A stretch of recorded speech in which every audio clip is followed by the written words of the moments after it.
next, To Be a Man from DAX. Welcome to Freedom to Think broadcast. I'm your host, Jeff. This is another for our Freethinker React series. We are rapidly ascending to 100,000 subscribers, so smash that subscribe button, hit the like, comment what you want to see next, and let's get into the video. I got so many requests for that after we did Propaganda with DAX and Tom McDonald, because DAX apparently has a lot of music, a lot of good music, and this one, they said, we got to see it together. All right, so first things first, DAX, To Be a Man. We're going to buy the song, support the artist. Oh, got DAX as Atlas. I like the imagery there. That's pretty awesome.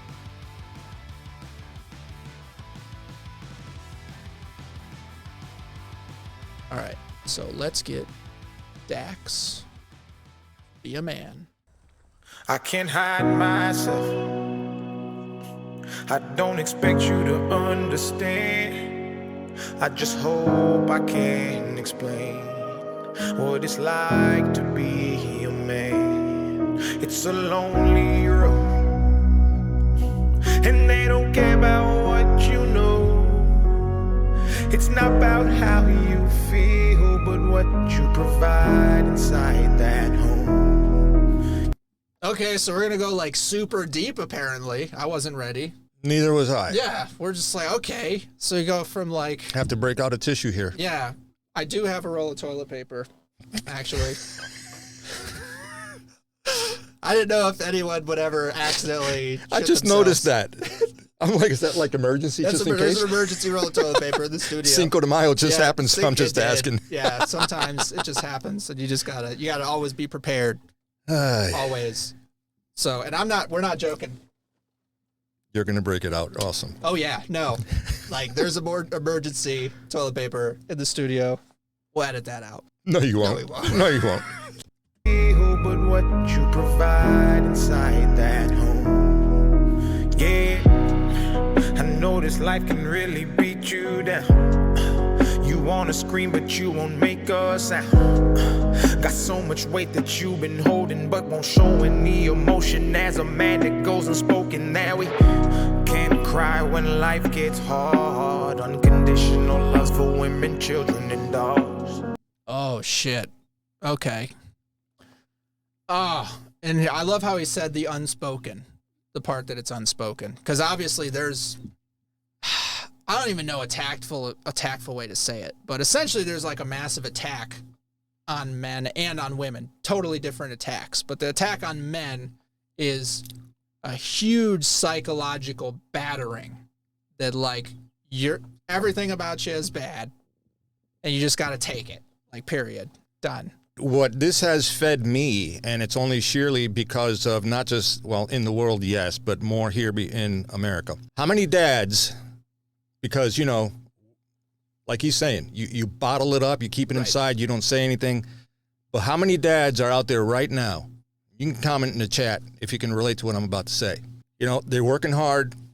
You know, they're doing the best that they can. They're trying to keep food on the table, keep gas in the cars and the trucks and stuff like that.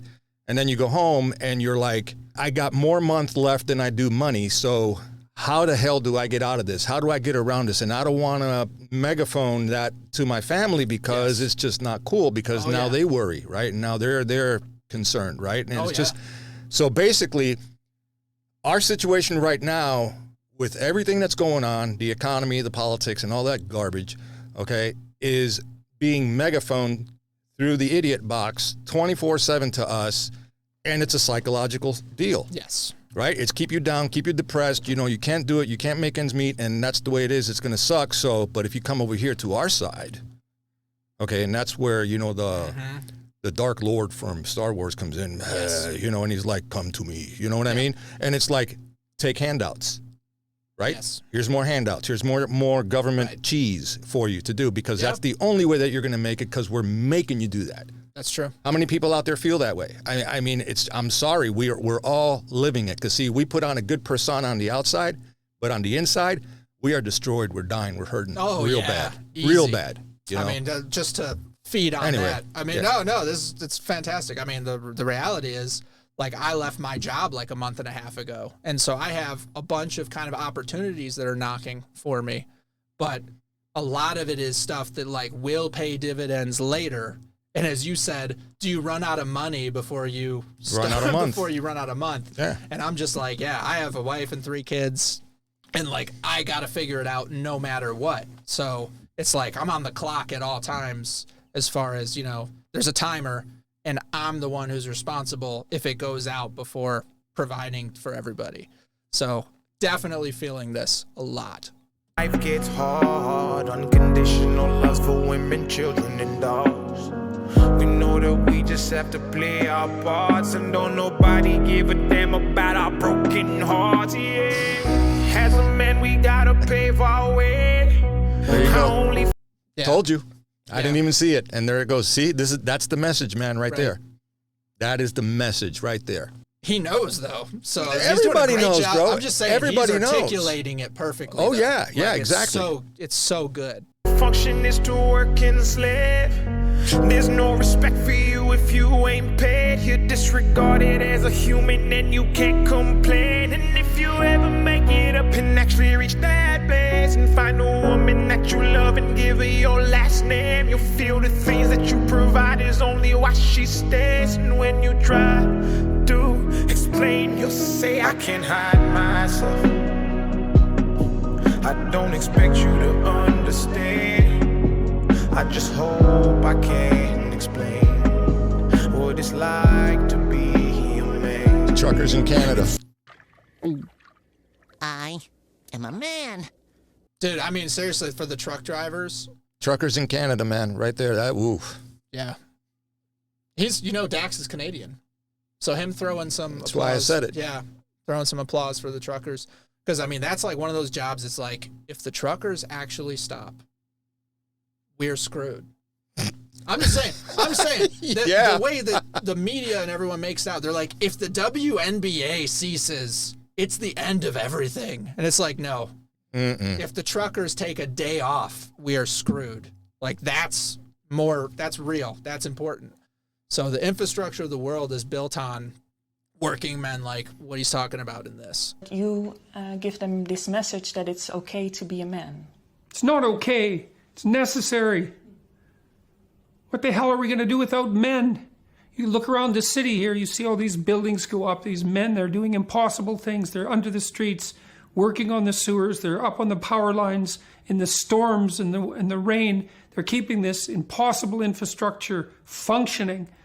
This thing that works in a miraculous manner. They work themselves to death, and often literally, and the gratitude for that is sorely lacking, especially among the people who should be most grateful.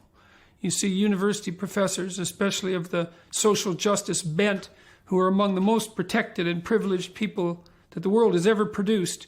They take everything they have for granted, failing to understand entirely that there's a massive infrastructure of unbelievably hardworking, solidly laboring, working class men breaking themselves in half on a regular basis, making sure that everything that always breaks works.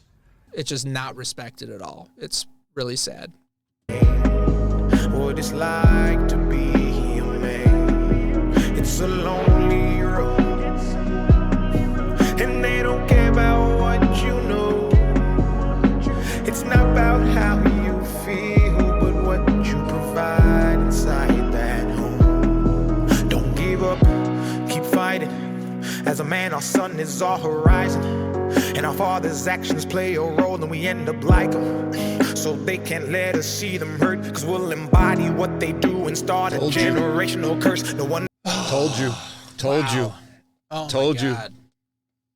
Yeah, I'm telling you. It's true. Like everything you feel, it's like it sucks and you feel it and it's real, but you can't let them see it like that. I was tough on both of you. I did things that made you hate me sometimes. But you understand now, don't you? And you see him, like, he was putting on the brave face for the boys, and then he's turning around looking like this, and that, like, you could feel that all day, man. Oh, it's going to be really awkward when I hear this and then Nancy from Samson back to back in my playlist. Dude, I just went like from up here to freaking. Yeah, I might have to change the order of what's next to get us back up, you guys. Why'd I get 500 requests for this song? You guys know. To see them hurt, cause we'll embody what they do and start a generational curse. No wonder most men are so depressed. All the things that they can't express. They go to war, get thrown on the shelf. Stop. You heard what he said? Generational curse. Generational curse. Dude, that, oh. Yes. Oh, that is like sheer truth right there, man. Yeah. Generational curse. All right. How long? And I'm going to use this demographic. Sure. How long has this been going on in the African-American community or the Hispanic community? Oh, generational curse. Right. Keep you enslaved, keep you on the dole, keep you on the cheese because you're not good enough to make it outside that front door. You just don't have what it takes. And they hammer that into you day in and day out. Yeah. That's that chain, that curse that needs to be broken. Agreed. Okay? That's where you have to take control of your own situation and you make it happen and stop depending on other people to drop shit in your lap because it ain't going to happen. No. Sorry, it's just not. Yeah, my dad was a very, very imperfect person, as so many of us are. But one thing that he hammered into my head more than anything is life is not fair, and you just got to deal with it, win anyway, basically. Let me tell you something you already know. The world ain't all sunshine and rainbows. It's a very mean and nasty place, and I don't care how tough you are, it will beat you to your knees and keep you there permanently if you let it. You, me, or nobody is gonna hit as hard as life. But it ain't about how hard you hit.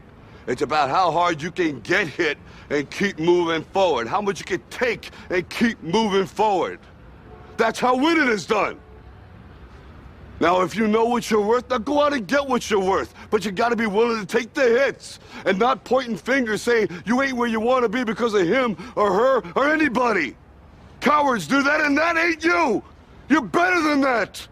Mm-hmm. My parents were 16 and 17 when my mom got pregnant. My dad had like a full ride lined up for football. Done. Toast. So that he'd stick around and raise the family.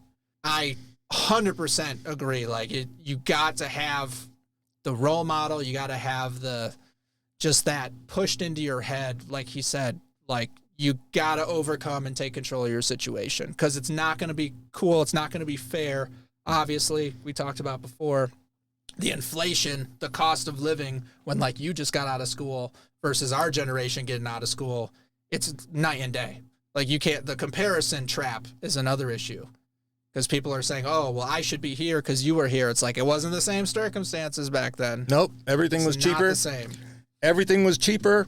I remember when, the Carter administration, I mean, I was a kid basically, and, you know, Dad couldn't afford to buy a house in Miami-Dade County, just couldn't afford it. Well, not in Miami anyway. You couldn't, that's what I was talking about. So we went down and we had to move to what used to be base housing outside Homestead Air Force Base in Leisure City.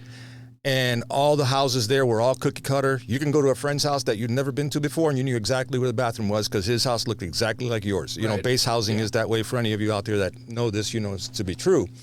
And interest rates were at a 25%. Unreal. Interest rate, 25%. And that's the only thing Dad could afford back then. Like, we couldn't, you know, we didn't have a pot to piss in, basically. Unfortunately, today is not like that. Interest rates are not 25%. But we talked about this yesterday. Okay, you take a 30-year-old person cannot afford to rent their own place. For example, close by here, 960 square foot apartment, $1,637 a month, not counting amenities, not counting homeowners, not counting HOA, not counting car payment, insurance, cell phone bill, food, all that stuff.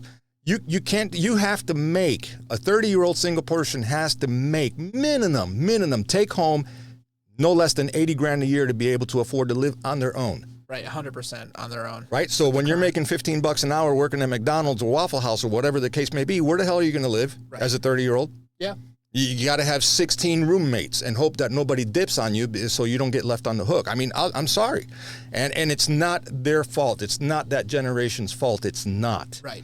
It really isn't, because they weren't taught basic economics. They have no control over the situation, what's going on.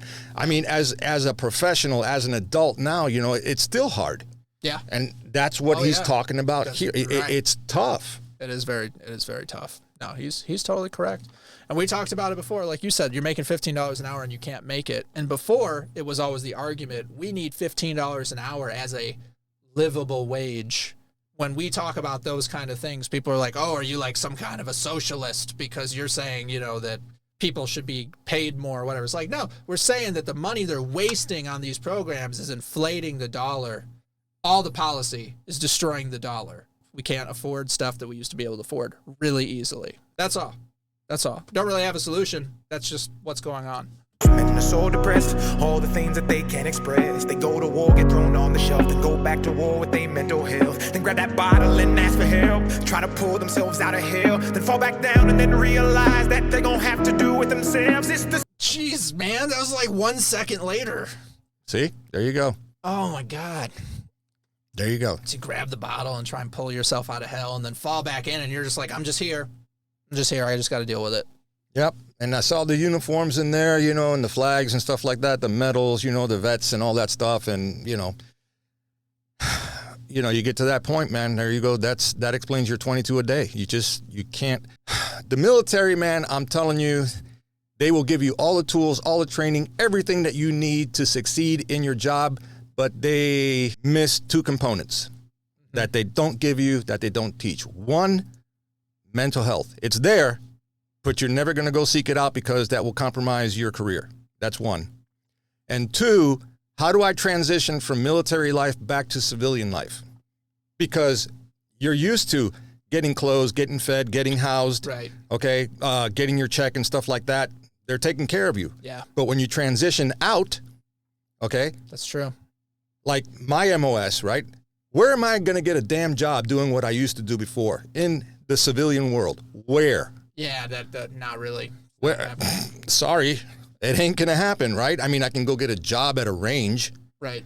Right? You know, giving people paper targets and stuff. Oh yeah, here. How much does that pay? Right. It's not going to. You can't do it. The family. Yeah. You can't. I'm sorry. You just cannot, and that's a problem. Now I will say though, you said you can't seek mental health help. You can. Right. You can, but the problem with that is, for example, you're dealing with separation of family. That's anxiety. You're dealing with war, period. That's another problem. Right. All right. So you go on multiple deployments. You come back. You're fucked up in the head. You know, and the mental health help is there. But here's the problem: if you go and you seek it, okay, that will compromise you from going on your next deployment. Right. Right. So now what happened is you have buyer's remorse because now your guys are going over there and you need to be there to have their backs, and you can't go because, you know, you got problems, man. So you need to stay behind, and you're now not deployable. And that creates a problem. That's stress in itself. So we take that issue and we put it in a little compartment box over here, and we just leave it alone, and we don't want to talk about it. Yeah. And that in the long term does stuff up here that you can't even imagine. Right. And it's a problem. Yeah. It's there, but nobody's going to admit it because you're not going to be deployable. It's That's just true. the way it goes. Unless you're a trans, though. Well, no, then you have no problem, Then right? your Then you can have a mental Bud Light, issues- you know, you can strap on, you know, a bra and stuff like that, and you can go out there and prance around, you know, looking real pretty and stuff like that, and everything's cool. And you get promotions, though. Absolutely. And I'm then just when they saying give the it's- order to go out and shoot on the civilian population, that's a go, man. They're going to do it. Because they're the extremists. They're the obviously. extremists. They got violent natures. They got problems upstairs and stuff like that. So, yeah, and that's what all of this trans stuff in the military is gearing to. They want that element of, we give you an order, you do as you're told, and they have no problem with that because they're already violent. Yeah. They don't care. See, that's where that's going. Anyway, I didn't mean to go down that This rabbit went hole. all but over the whatever. place, Yeah. but we needed it. It's okay. Davey, trapped in a job that's killing me and I can't go home because I'm providing. There's so many people that feel exactly the same way. Not alone. Not alone. I see, didn't Bud Light release some type of apology video? From what I understand, no. They've released like 4 oh, we didn't mean to offend people videos, but nothing actually apologizing, nothing actually denouncing, nothing. Like, I would not agree. Let's be real, guys. Bud Light sucked before it got the Dylan Mulvaney, you know, nutty aftertaste. No one liked it that much. It's pretty easy to move to something else. You know, it's not like some great thing. But we'll see what happens with that. That's another issue. Oh, yeah, I see independent talk. I'm still waiting on the manifesto from the Tennessee person. FBI is holding it. I wonder why. Yeah, good luck with that. Yeah, we'll see that in 25 years and talk about it. Themselves out of hell, then fall back down and then realize that they're gonna have to do it themselves. It's the circle of life. As a man, you provide. They don't know what you're worth till the day that you die, and that's when they start crying. Then move on to a man to confide in. That's why we feel we can't hide ourselves. Oh, man. We don't expect you to understand. We just hope we can explain what it's like to be a man. So we got to go back on that point. So he's like, when you die, then they'll realize what you were worth and what you were doing. And they'll break down and cry and find another strong man to confide in, to cry on, to then need to provide for.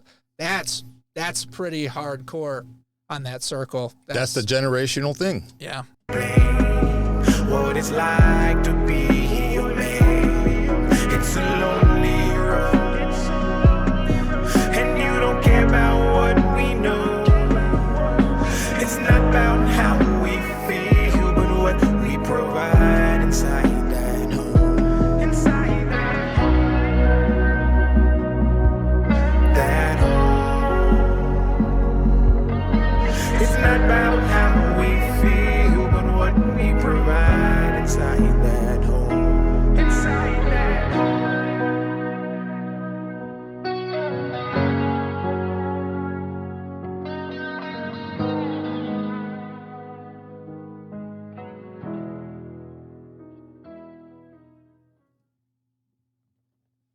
Good on him, man. Yeah, that was awesome. round of I love applause. that. That was that. so good.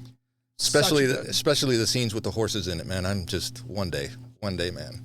I'll be there. You know how ridiculous it is that like Keegan grew up on a horse farm? Love horses, man. Love the farm. Love the horses. Oh, anyway. Yeah. No, that's really cool. Torchwood Gal from Long Generation Military taught oath comes first. Yes, Armando has said, you took the oath. That does not expire. Nope. Never does. Never will. And yeah, the people like you, actually, it really does mean something. And I see a bunch of people saying, please hit the like button. Said 183 watching and like 30 likes or something like that. I don't know what the numbers are. I don't track that during the stream because I want to make sure we're focused on giving you a good stream, even if it's 4 people, you know. But I really appreciate it if you like it. Sends it out to more people. And I take it down the second it's over. So if you miss it, you miss it. And then the edits come in, and that's where it gets really creepy. And then that's where it's like you're watching 2 completely different things. I mean, that's kind of the goal with it. So I love the interaction, reading all the chat, all that. Did any of you out there, especially because it was Canadian, and ever get into that, I think there was 15 season and they're filming now, Heartland? Did anybody ever get into Heartland? I got into that program, man. I really dug it. It's just me. Just because of the horses, that's all. But yeah, I saw a picture of Keegan, and it's like she's with her dad on a tractor with a horse in the background. I'm just like, Keegan, unbelievable. She had a pony. Mm-hmm. She had her own pony. I'm just like, you had a pony? Like, you know how many people? I used wish to they have had a pony? I used to have a horse. In Cuba? Yeah. Yeah, I remember you my said dad's that. on my grandpa's plantation until these assholes came and they took everything. Dude, Fuckers. that's just like freaking crazy. And did you ever, I know this would hurt, did you ever see when Charlie Kirk had the like communist come on and was literally mocking the Cuban? And I have met far too many victims of communism to take any of your arguments seriously. People that have the You mean the people wounds to show it. You mean the pastors that were in jail for decades in the Soviet Union for doing nothing like the wrong. plantation owners that had their plantations The stolen by people like Fidel Alexander Castro. Solzhenitsyn that wrote about it endlessly. The Cubans in Miami that had to build life rafts to save their own lives because of the oppressive Castro regime. The people from Venezuela and Cuba and Argentina. I'm going to trust them a lot more than a smug, sanctimonious person with a super bizarre laugh that read a couple things online that sound good. No, but I never saw it, but I can only imagine. But I mean, he's basically saying that I'm it was used to like it. some kind of a conspiracy theory that the communists came and like took over and killed the plantation owners. And I'm just like, bro, like I know somebody that happened to, and you're sitting there acting like that's some kind of a conspiracy theory. Like, wow. So why don't we take that guy that said that, drop him off over there. Oh, it would be great. And live like the commoners. He wouldn't last a week. No, he wouldn't. Not a week. I'm telling you. You'd go back the next day and he wouldn't have his shoes and he'd be dripping out of his, okay, well, we don't Never need to mind. go there. Yeah. But it'd be not good. Couldn't handle it.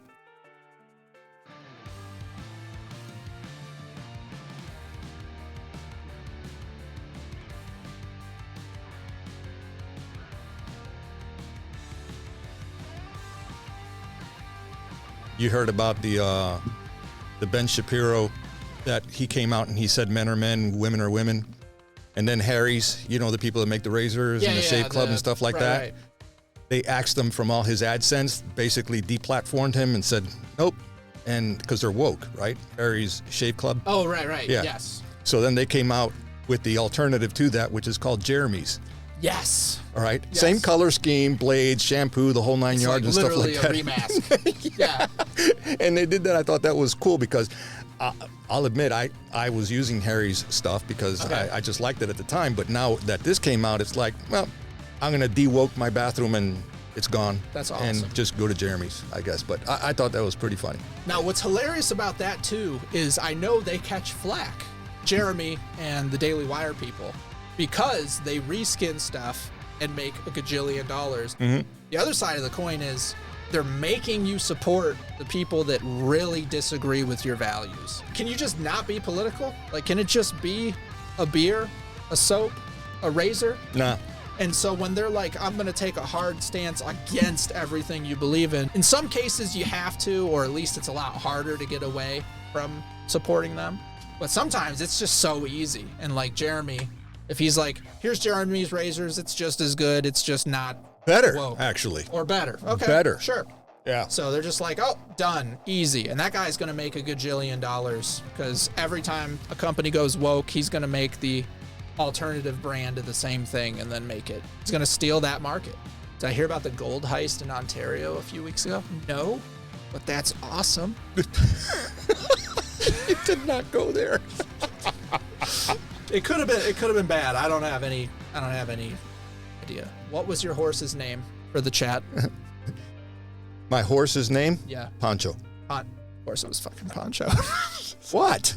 What's wrong with Pancho? It was Poncho. Really, Yeah. Armando? Okay. What's wrong with Pancho? There's nothing wrong with it. It's just like, wow. What do you want it to be, Fred?